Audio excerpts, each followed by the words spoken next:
دیکھو ایمان پر جمے رہو گے، ایمان سے ہمارا وعدہ ہے، اولیاء اللہ جو ہیں یہ انبیاء ہیں، یہ تمہارے سر کے تاج ہیں، اس لیے کہ یہ اللہ کی بندگی کی انتہا ہے۔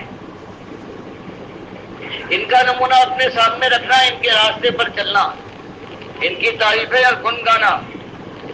لیکن دیکھنا کہیں ان کو اللہ کے ساتھ ذات میں شریک کر کے یہ نہ کہنے لگنا کہ اللہ نور کا ہے، اللہ تو فرماتا ہے میری کوئی مثال نہیں، نور کو تو میں نے بنایا ہے، اور تم ان کو بھی نور کا بنا کر اللہ کی ذات کا ٹکڑا بنا دو، جیسے یہودیوں نے حضرت عزیر کو اللہ کا بیٹا بنایا اور عیسائیوں نے حضرت عیسیٰ کو اور فرشتوں کو اللہ کی بیٹیاں بنا دیا۔ آج یہی امت ہے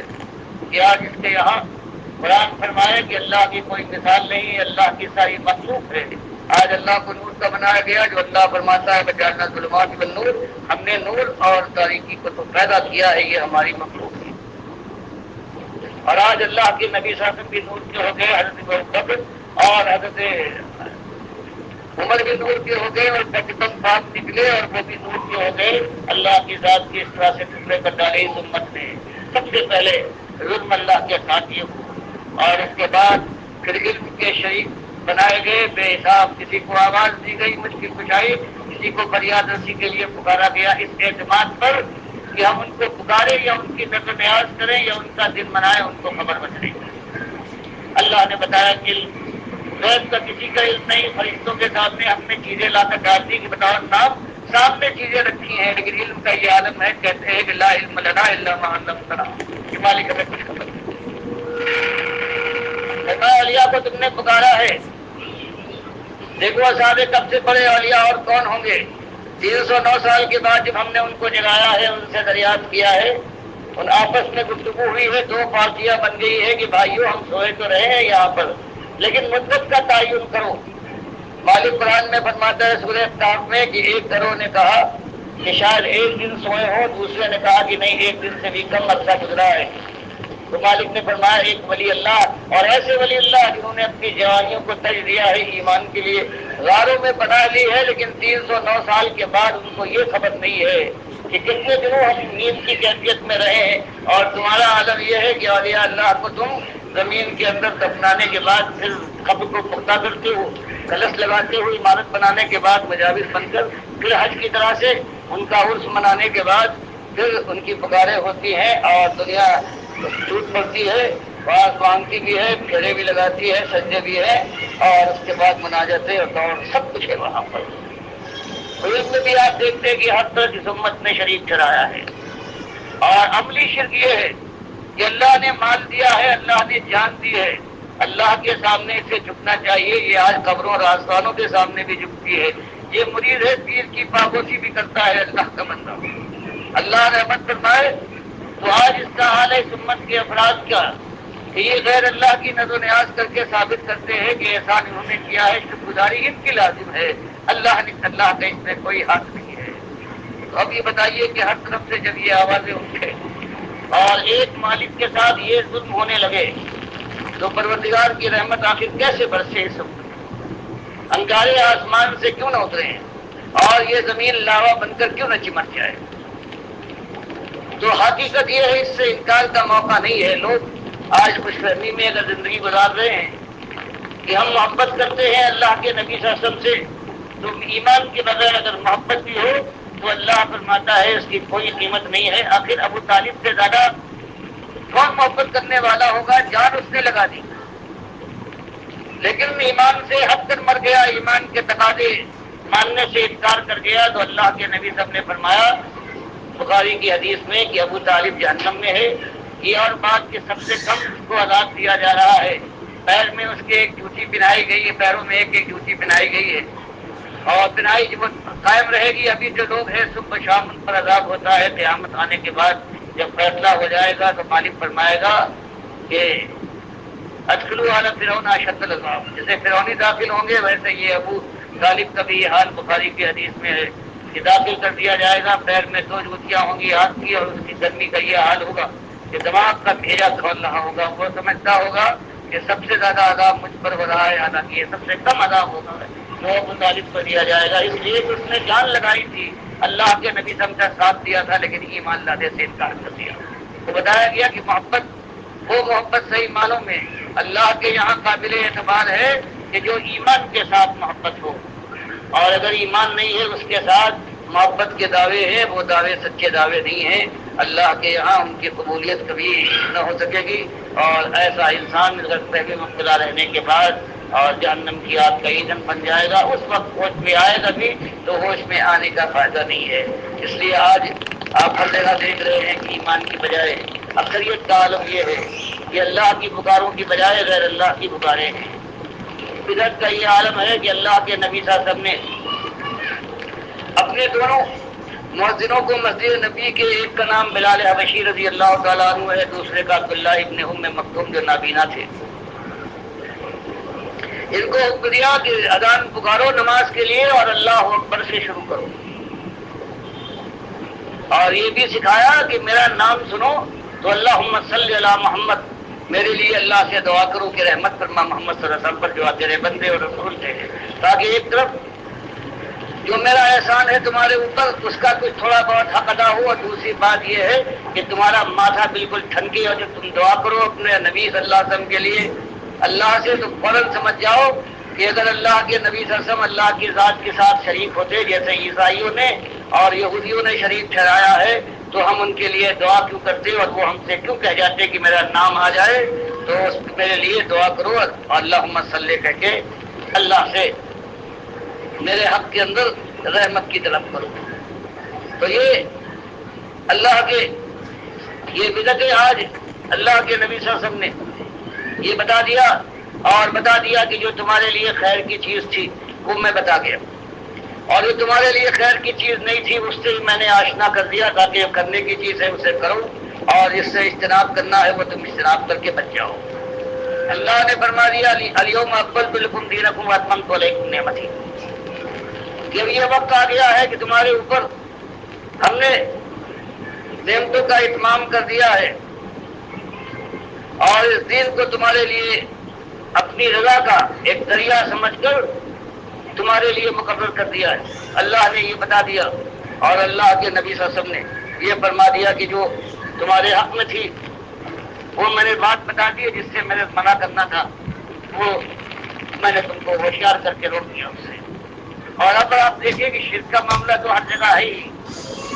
لیکن بدعت کا انداز دیکھیے کہ ایمان کے بعد سب سے قیمتی جو متاع ہے، جو عمل ہے، وہ نماز کا ہے۔ اللہ کے نبی صاحب نے بتایا، اور دونوں آپ کے مؤذن حضرت بلال اور حضرت عبداللہ ابن مکتوم، اور مکے میں جن کو آپ نے مؤذن بنایا تھا مسجد حرام کا حضرت ابو محذورہ، اور حضرت سعد تھے خدا کی جو سب سے پہلی مسجد آپ ہجرت کر کے آئے ہیں بنو عمرو بن العوف، مدینے سے باہر جو عالیہ کی آبادی تھی وہاں بنائی ہے، ان کا انداز یہ تھا کہ نماز کے لیے اذان دیتے تھے اور اللہ اکبر سے شروع کرتے تھے، درود السلام کا معاملہ نہیں ہے۔ اور اگر آج اس کو کسی نے شروع کرنے کے بعد یہ کہا ہے کہ آخر اس میں حد کیا ہے، گویا یہی بات تو کہہ رہا ہے یہ کوئی مناسب بات ہے، اور اللہ کے نبی صلی اللہ علیہ وسلم کو خبر نہ ہو سکی، حالانکہ وہ ثواب کتنے شاید تھے، صحابہ کو پتہ نہ چلا۔ اور یہ ہم نے ایک اچھی بات ایجاد کی ہے جو نبی صلی اللہ علیہ وسلم کو معلوم نہیں تھی، اگر غور فرمائیے تو کس حد تک یہ توہین ہے اللہ کے نبی صلی اللہ علیہ وسلم۔ اگر کہا جائے اس میں حج کیا ہے تو اس کے لیے جو ترمذی روایت لائے ہیں کہ عبداللہ ابن عمر رضی اللہ تعالیٰ عنہ بیٹھے ہوئے تھے، ایک صاحب کو چھینک آئی، انہوں نے کہا الحمدللہ والسلام علی رسول اللہ،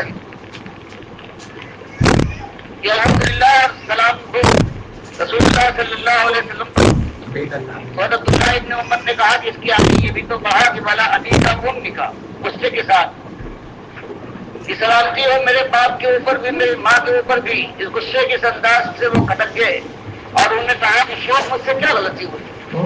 میں نے کوئی بری بات تو نہیں کی، میں تو کہا الحمدللہ والسلام علیہ السلام کہا ہے۔ تو انہوں نے کہا ٹھیک ہے ہم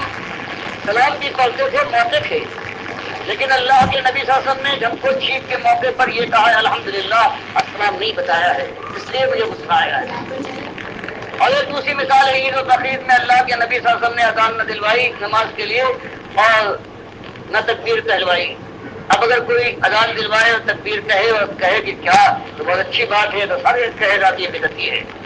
جو اللہ کے نبی صاحب نے نہیں کی. لیکن آج ہر طرف اس کا دور دورہ ہے. تو اس انداز سے جب امت توحید سے یوں ہٹ جائے،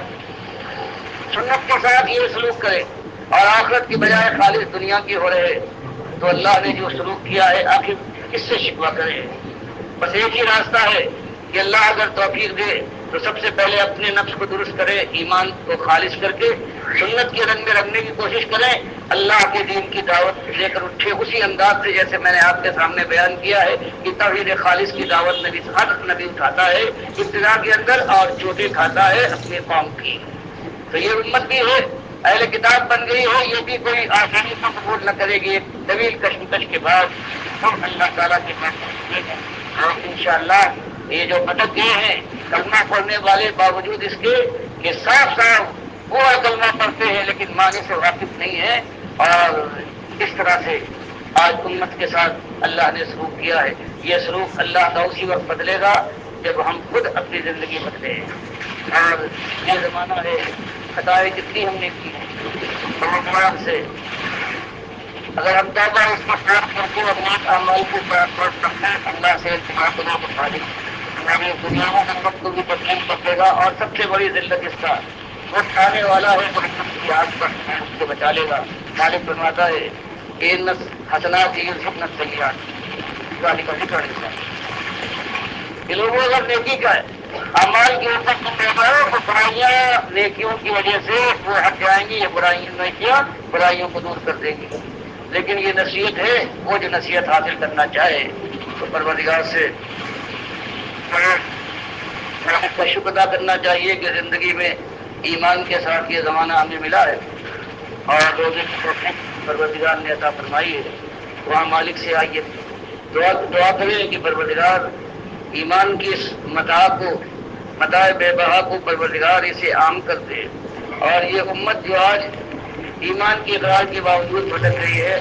مالک اس کو احساس ہو جائے اور یہ اپنے ایمان کے اس نعرے کو پوری خلوص کے ساتھ اپنے دل کی گہرائیوں کے اندر بھی سمولے اور زبان سے باہر نکالنے کے بعد زندگی بدل ڈالے. پھر جہاد فی سبیل اللہ کی بازی کھیلی جائے اور پھر اللہ کا دین دنیا میں غالب ہو. جیسے حدیث میں آیا ہے بخاری مسلم کی قیامت نہیں آئے گی جب تک زمین وہ دور نہ دیکھ لے کہ اس کے پیٹھ کے جتنے باسی ہوں گے وہ صرف مومن ہوں گے، ایک کافر بھی زمین کے سینے پر موجود نہ ہوگا. اس لیے جزیہ ختم کر دیا جائے گا جو کافروں سے لیا جاتا ہے، نہ عیسائی کا وجود نہیں ہوگا، صلیب توڑ دی جائے گی، خنزیر سے لاپتہ کر دیا جائے گا. لیکن یہ دور اسی طرح سے آئے گا کہ ایمان کی دعوت اٹھے، اللہ کے بندے اور اللہ کے رنگ میں سنت کے مطابق یک رنگ بن جائے، رنگ کر حنیف بنے اور اللہ کی رحمت سے مستحق قرار دیا جائے. اللہ مجھے بھی اس بڑھاپے میں کہ قبر میں پیر لٹکائے بیٹھا ہوں توفیق دے کہ میں توبہ اور استغفار کے ساتھ اللہ کی طرف پلٹوں اور اللہ کے دین کے لیے اپنی جان قربانی دے دوں. اور جوانوں کو جن کے لیے مالک نے فرمایا یہی وہ لوگ ہیں اس اندھیرے میں کفر و باطل کے اندھیرے میں یہی اٹھتے ہیں گرم و سیال خون والے. جیسے کہ حضرت ابراہیم کا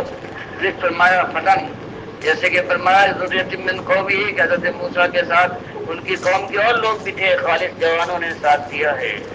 اور اسی طرح سے سورہ کہف میں فرماتا ہے کہ یہ تھے فتیۃ آمنوا بربہم فزدناہم ہدی، یہ کچھ جوان تھے. سب سے زیادہ ذمہ داری ہوتی ہے اس دعوت حق کی ان جوانوں پر کہ جو اپنی دنیا کے لیے 20 25 سال